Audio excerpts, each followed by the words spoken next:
Hey there, I am offering creative programming classes on this channel where I will teach you Java programming from the ground up. Whether you are a beginner or looking to sharpen your coding skill, join me on this programming journey. आज का topic start करते हैं। देखिए आज का topic हमारा क्या है, रिवर्स राइट एंगल ट्रायंगल। ठीक है, प्रीवियस वीडियो में हमने क्या देखा था, राइट एंगल ट्रायंगल। आज इस वीडियो में क्या देखेंगे, रिवर्स राइट एंगल ट्रायंगल। देखिए दोनों में डिफरेंस क्या है, तो इसमें देखिए जितनी रो की संख्या उतनी कॉलम की संख्या। कहने का मतलब कि अगर हमारा आउटर लूप एक बार चल रहा है तो इनर लूप भी एक बार चल रहा है। कहने का मतलब क्या कि हमारा अगर रो पहला है तो उसमें कॉलम भी क्या है, एक ही है। अगर हमारा रो दूसरा है तो उसमें कॉलम भी कितने हैं, दो है। रो अगर हमारा तीसरा है तो उसमें कॉलम भी कितने हैं, तीन है।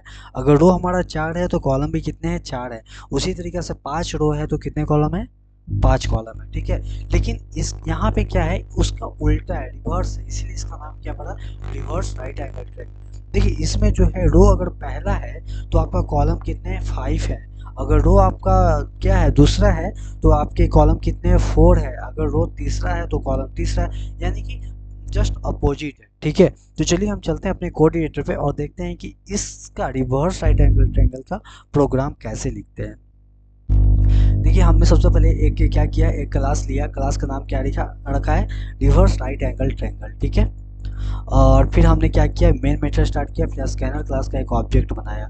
अगर आप इनपुट नहीं लेते हैं, अगर आप यूजर से इनपुट नहीं लेते हैं तो आप ये लाइन ना लिखिएगा। ठीक है, अगर आपको यूजर से इनपुट लेना है, और ये लाइन ऊपर में आपको इंपोर्ट भी करने की जरूरत नहीं है, क्योंकि आपको पता है कि हम लोग यूट्यूब क्लास को क्यों इंपोर्ट करते हैं। ठीक है, चलिए अब यहाँ तक तो अब सब लोग जानते आ रहे हैं। मेन लॉजिक की बात करते हैं। मेन लॉजिक हमारा क्या है, ये है।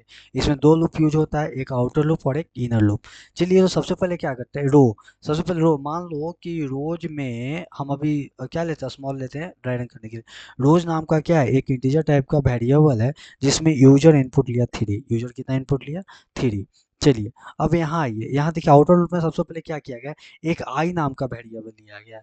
और आई में वैल्यू क्या इनिशियलाइज किया गया है, मतलब जो भी रो में वैल्यू है ना वो किस में डाल दो, आई में डाल दो। जो रो में वैल्यू है वो किस में डालना है, आई में डालना है। तो आई की वैल्यू क्या हो जाएगा, आई की वैल्यू जो हो जाएगा थ्री, क्योंकि रो में है थ्री। ठीक है, फिर कंडीशन चेक करेगा कि क्या आई की वैल्यू जो है वो वन से बड़ा है, तो आई में थ्री है, वन से बड़ा है, कंडीशन हो जाएगा ट्रू। तो फिर वो कहाँ जाएगा, लूप के अंदर, लूप के बॉडी के अंदर आएगा, यानी कि लूप के अंदर आएगा तो उसको क्या मिलेगा, फिर से एक लूप मिलेगा, इसको बोलते हैं इनर लूप। यहाँ पे क्या हो जाएगा, जे की वैल्यू वन रखा है। जे की वैल्यू क्या, एक और वेरिएबल है जिसका नाम है क्या, जे, उसको वन से इनिशियलाइज किया है। और क्या ऊपर से कंडीशन चेक किया है कि जो जे की वैल्यू है ना वो आई की वैल्यू से या तो स्मॉल होना चाहिए या फिर क्या होना चाहिए, इक्वल टू होना चाहिए। तो देखो आई की वैल्यू क्या है, थ्री है, जे की वैल्यू क्या है, वन है। तो क्या है, जे की वैल्यू आई की वैल्यू से स्मॉल है, यानी कि कंडीशन हमारा ये वाला क्या हो गया, ट्रू हो गया। ट्रू होने के बाद क्या आ जाएगा, यहाँ पे आ जाएगा, और वो फिर क्या कर देगा, आपको प्रिंट कर देगा ये। फिर से उसको करली ब्रैकेट मिलेगा, उसको क्या मिलेगा, इंक्रीमेंट ऑपरेटर मिलेगा, जे प्लस प्लस, यानी कि जे की वैल्यू वन से क्या हो जाएगा, टू।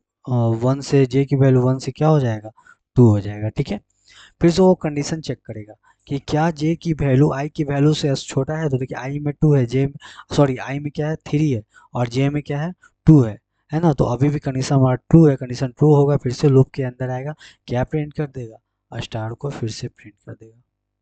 चलिए फिर से इसको कर्ली ब्रैकेट मिलेगा, ये क्या होगा, ऊपर जाएगा, अब जे की वैल्यू टू से इंक्रीमेंट करके क्या कर देगा, थ्री कर देगा, थ्री कर देगा। कंडीशन चेक करेगा कि क्या जे की वैल्यू आई की वैल्यू छोटा है। देखिए जे में भी थ्री है और आई में भी थ्री है। ठीक है, तो छोटा तो नहीं है पर साथ में इक्वल टू का भी साइन तो दिया हुआ है ना, इक्वल तो है, यानी कि अभी भी ये कंडीशन क्या हो गया, ट्रू हो गया। अभी भी जब कंडीशन ट्रू हुआ तो यहाँ आएगा और वो क्या कर देगा, प्रिंट कर देगा, यानी कि आपका एक और लाइन प्रिंट हो गया। ठीक है, फिर से इसको करली ब्रैकेट मिलेगा, ये ऊपर जाएगा, जे की वैल्यू अभी क्या हो जाएगा, फोर हो जाएगा। फोर हो जाएगा तो देखेगा कि कंडीशन भी हमारा क्या है, गलत है, क्योंकि ना ही जे की वैल्यू जो है आई की वैल्यू से ना छोटा है और ना ही इक्वल है। जैसे ही ये क्या हो गया, कंडीशन गलत हो जाएगा, लूप से आ जाएगा बाहर, इसको क्या मिलेगा, system dot out dot print. मतलब कि अभी तो मेरा कर्सर यहाँ पे ब्लिंक कर रहा था ना, लेकिन अब हमारा जो कर्सर है वो कहाँ पे ब्लिंक करते रहेगा, देखो यहाँ पे ब्लिंक करते रहेगा, यहाँ पे ब्लिंक करते रहेगा, ठीक है। फिर इसको कर्ली ब्रैकेट मिलेगा, ये फिर से ऊपर जाएगा और आई माइनस माइनस, देखिए वो अभी जे में इंक्रीमेंट ऑपरेटर था पर आई में डिक्रीमेंट ऑपरेटर है, यानी कि आई की वैल्यू 3 से घट करके क्या हो जाएगा 2 हो जाएगा। कंडीशन चेक करेगा कि क्या आई की वैल्यू 1 से बड़ा है, अभी भी देखिए कंडीशन 2 है, 1 से बड़ा है, फिर आ जाएगा वो इनर लूप में। फिर जे की वैल्यू कहाँ से स्टार्ट होगी, 1 से। फिर कंडीशन चेक करेगा कि क्या जे में जो वैल्यू है आई के वैल्यू से छोटा है, तो वो आई में 2 है, जे में 1 है, छोटा है, कंडीशन ट्रू है, यानी कि फिर क्या होगा, कंडीशन ट्रू आने के बाद में लूप अंदर जाएगा बॉडी में, तो उसके बाद क्या हो जाएगा, system out dot print star को यहाँ पे क्या कर देगा, प्रिंट कर देगा, स्टार को यहाँ पे क्या कर देगा, प्रिंट कर देगा, प्रिंट हो गया, ठीक है। फिर से उसको क्या मिलेगा, कर्ली ब्रैकेट मिलेगा, कर्ली ब्रैकेट ऊपर जाएगा, जे की वैल्यू को 1 से इंक्रीज करके क्या कर देगा, 2 कर देगा। फिर से क्या करेगा, कंडीशन चेक करेगा कि क्या जे की वैल्यू आई की वैल्यू छोटा है, तो देखिए आई में भी 2 है और जे में भी 2 है, छोटा तो नहीं पर इक्वल टू तो है, अभी भी हमारा कंडीशन क्या है, ट्रू है। जब कंडीशन ट्रू है तो आपको यहाँ पे फिर से एक बार प्रिंट कर देगा। फिर इसको मिलेगा कर्ली ब्रैकेट, ये ऊपर जाएगा, जे की वैल्यू को क्या कर देगा, 1 से इंक्रीमेंट कर देगा, यानी 2 से क्या हो जाएगा, 3 हो जाएगा। 3 हो जाएगा, कंडीशन चेक करेगा कि क्या जे में जो वैल्यू है, जे में 3, आई की वैल्यू 2, छोटा है, नहीं छोटा नहीं है, इक्वल है, इक्वल नहीं है, गलत है, यानी कि कंडीशन हो गया गलत। कंडीशन जैसे गलत होगा कहाँ आ जाएगा, system dot out dot println, यानी कि हमारा कर्सर अभी ब्लिंक यहाँ कर रहा था, अभी हमारा कर्सर जो है ब्लिंक कहाँ करेगा, अभी हमारा जो कर्सर है यहाँ पे, जहाँ पे अभी ब्लिंक कर रहा है यहाँ ब्लिंक करेगा, ठीक है। फिर से ऊपर जाएगा और क्या, आई माइनस माइनस को डिक्रीमेंट मिलेगा, यानी कि आई 2 से क्या हो जाएगा, 1 हो जाएगा। कंडीशन चेक करेगा कि क्या आई में जो वैल्यू है 1 से बड़ा है, बड़ा तो नहीं है पर इक्वल तो है ना, यानी कंडीशन इस बार भी सही है, इस बार कंडीशन सही है। फिर वो आ जाएगा इनर लूप में, इनर लूप में उसको क्या मिलेगा, एक नया वेरिएबल मिलेगा जिसका नाम है जे, जे को फिर से इनिशियलाइज कर देगा कहाँ से, 1 से, ठीक है। जे में जो वैल्यू है वो आई की वैल्यू से क्या है, छोटा है, छोटा तो नहीं पर इक्वल तो है, इक्वल है, यानी कि हमारा बॉडी के अंदर आएगा और ये क्या कर देगा, प्रिंट कर देगा, और ये आपका क्या हो जाएगा, यहाँ पे आपको स्टार प्रिंट कर देगा, ठीक है।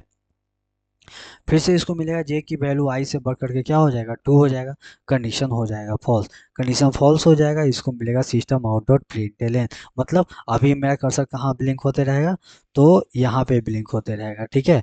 फिर से ऊपर जाएगा, आई की वैल्यू, आई माइनस माइनस इसको मिलेगा, तो आई की वैल्यू 1 से हटा के क्या कर देगा, 0 कर देगा, 1 से हटा के 0 कर देगा।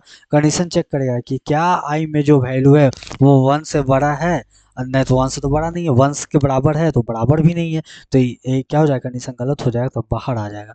बाहर आने के बाद में क्या होगा, स्कैनर क्लोज मिलेगा और ये टर्मिनेट हो जाएगा, मतलब लूप से बाहर हो जाएगा, ठीक है। तो देखिए हमने ड्राई रन तो सही कर लिया, ड्राई रन में तो कोई कंफ्यूजन नहीं, कहीं से कोई दिक्कत नहीं, आपको समझ में भी आ गया होगा कि ये प्रोग्राम रन कैसे कर रहा है, ठीक है। तो चलिए हम चलते हैं अपने क्या कमांड प्रॉम्प्ट पे और देखते हैं कि क्या वहाँ भी मेरा जो है जैसा हमने बोला वैसा प्रिंट किया कि नहीं किया, ठीक है।